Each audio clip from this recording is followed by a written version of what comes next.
Pemirsa Gubernur Jawa Timur Khofifah Indar Parawansa menegaskan tidak menggelar open house dan tetap menjaga social distancing atau physical distancing dalam Idul Fitri kali ini. Kami sudah bergabung langsung bersama dengan Gubernur Jawa Timur, Ibu Khofifah Indar Parawansa. Assalamualaikum Bu Khofifah, minal aidin wal faizin, mohon maaf lahir dan batin Ibu. Waalaikumsalam warahmatullahi wabarakatuh, Mbak Sylvia. Mohon maaf lahir dan batin juga. Mohon maaf lahir dan batin. Bu Khofifah, jadi sudah ngapain aja hari ini Bu, di hari Lebaran yang pertama ini? Ya, kalau tadi pagi pasti kita sholat Id ya, bersama keluarga dan beberapa staf yang ada di Gedung Negara Gerahadi. Karena sebetulnya saya belum pindah ke rumah dinas dipakai Pusdalop selama COVID-19, tapi ada bagian ruangan yang saya gunakan sholat Id karena keluarga saya mengajak saya untuk tidak kembali ke rumah. Sebetulnya kampung halaman saya di Surabaya, tetapi gang di antara rumah saya itu sudah terkonfirmasi, gang satu ada yang reaktif, gang satu ada yang positif. Jadi mereka meminta saya untuk tidak kembali ke rumah. Dan saya menyampaikan ini tidak ada open house, termasuk di Gedung Negara Gerahadi. Di depan itu pintu pagarnya kita tutup supaya tidak terkonfirmasinya kami tidak open house, itu khawatir tidak sampai gitu. Jadi kan dulu kita bikin open house di Gerahadi di halaman depan. Jadi khawatir nanti masyarakat kecelik gitu kan, kita nggak enak. Nah, kita sudah mengawali silaturahim secara virtual itu tadi malam dengan 5 benua. Kita punya student yang ada di Amerika, di Jerman, di Maroko, di Australia, di Hong Kong juga yang pekerja migran. Kita sudah silaturahim tadi malam sambil bertakbiran. Jadi suasana silaturahim ini tetap hangat dan tetap menurut saya hikmat. Bahkan kami juga secara virtual itu berhalal bihalal dengan mereka yang sedang melayani pasien di Rumah Sakit Dr. Sutomo dan Rumah Sakit Saiful Anwar. Mereka menggunakan APD, mereka melo juga kita karena sesungguhnya mereka punya anak yang bayi, balita, dan mereka sekarang harus meninggalkan putra-putrinya demi melayani masyarakat pasien-pasien yang terkonfirmasi COVID positif ini. Oke, jadi silaturahmi tetap dilakukan meskipun dengan cara yang berbeda.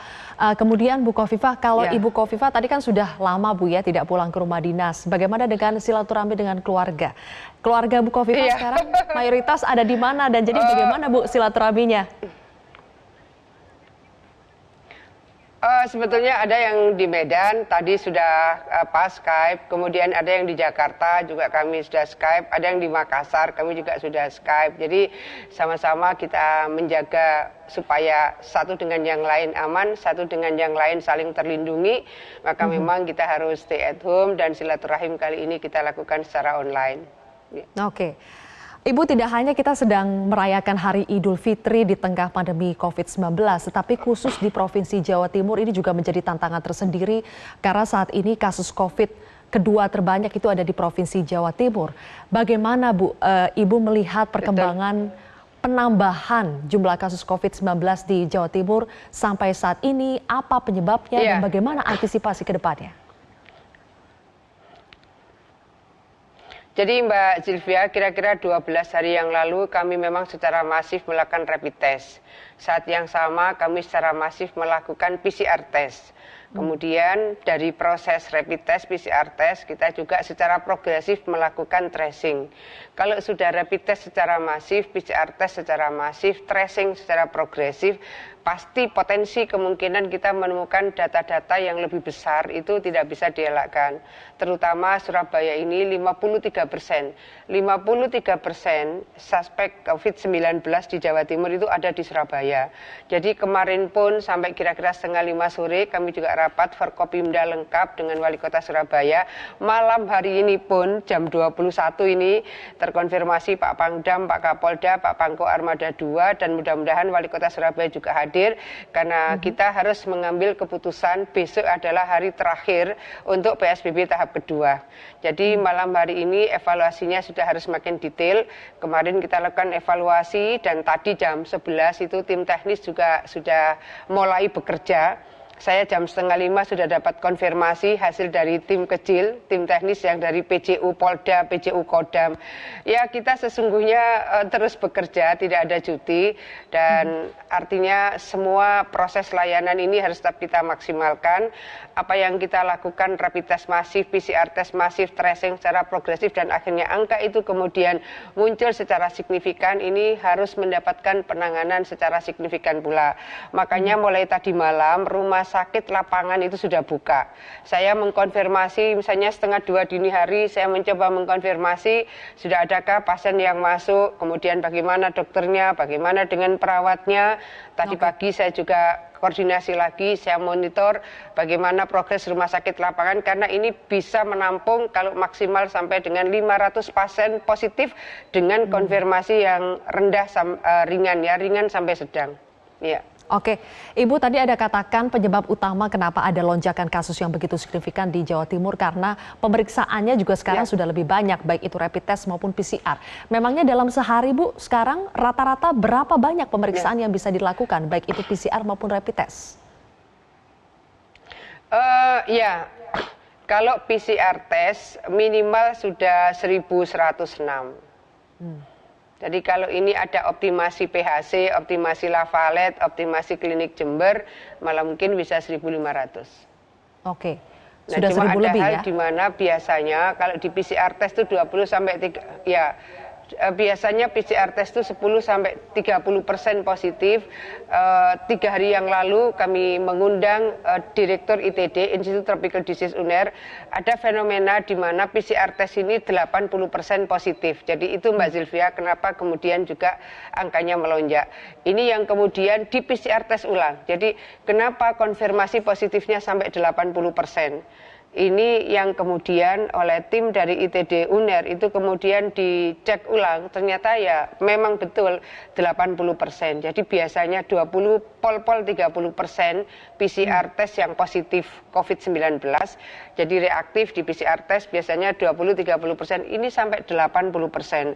Kami pun kemudian melakukan pendalaman, kemarin juga kami minta untuk dilakukan telaah apa yang menjadikan persentase yang terkonfirmasi positif dari PCR test itu sangat tinggi. Biasanya 20-30%, beberapa hari terakhir ini menjadi 80%.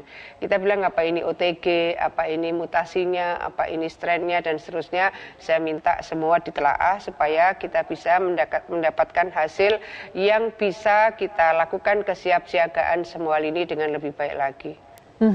Jadi Bu Kofifa, untuk kelanjutan PSBB Bu, tahap kedua yang segera akan habis, apakah sudah ada keputusan apakah ini akan dilanjutkan lagi atau bagaimana? Besok, malam hari ini. Ya, jadi kan kemarin rapat sampai 4:30. Tadi tim teknis rapat jam 1. Lalu malam hari ini, insya Allah Pak Pangdam, Pak Kapolda, Pangko Armada 2, kami ini akan rapat jam 21. Dan mudah-mudahan Wali Kota Surabaya juga hadir, sehingga kita bisa melakukan telaah tentu juga dengan Sidoarjo. Jadi Sidoarjo dan Surabaya ini kita ingin bersama-sama melihat proses yang kemarin kita lakukan, apa yang harus kita lanjutkan, apa yang harus kita maksimalkan, ini yang harus kita urai bersama dengan komitmen yang lebih kuat dari semua pihak. Gitu. Oke. Selagi kita menunggu Bu hasil evaluasi dari pelaksanaan PSBB tahap kedua dan bagaimana kelanjutannya, saya ingin bertanya soal bagaimana cara pemerintah Provinsi Jawa Timur mengantisipasi arus balik Bu nanti ketika Lebaran ini sudah selesai, kemudian orang kembali akan bergerak, kembali lagi ke daerah asalnya, itu kemungkinan penyebaran COVID-19-nya juga akan terjadi di situ. Bagaimana Bu mengantisipasinya? Iya, sebetulnya kan sekarang ini sudah 460.000 ini yang mudik dari berbagai daerah perantauan, 460.000-an. Kemudian ada lagi yang memang sudah habis masa kontrak kerjanya, ini untuk pekerja migran Indonesia. Hari ini mungkin sudah mendekati angka 5.000 karena diprediksi sampai dengan akhir bulan ini itu sampai 8.000. Nah, pada posisi seperti ini kami koordinasinya sangat teknis sekali, terutama dengan kabupaten kota. Jadi kemarin datang potensial sebagai ODR, orang dengan resiko. Kalau sekarang kembali ke perantauan, itu juga koordinasi kami juga dengan Bupati Wali Kota harus lebih detail. Pada dasarnya Bupati Wali Kota menyiapkan ruang observasi yang cukup ketat. Nah, sekarang yang juga harus kita siapkan detail sekali adalah bagaimana kemudian proses penerimaan santri. Karena di Jawa Timur ini pesantren 6.000 lebih, dari 6.000 lebih pesantren, santrinya itu sekitar 900.000. Kalau ditambah dengan alia yang mereka ikut sekolah tetapi mereka kembali ke rumah, ini berarti sekitar 1,3 jutaan. Ini sesuatu yang sangat besar dan kita sedang melakukan SWOT analysis dengan opsi-opsi.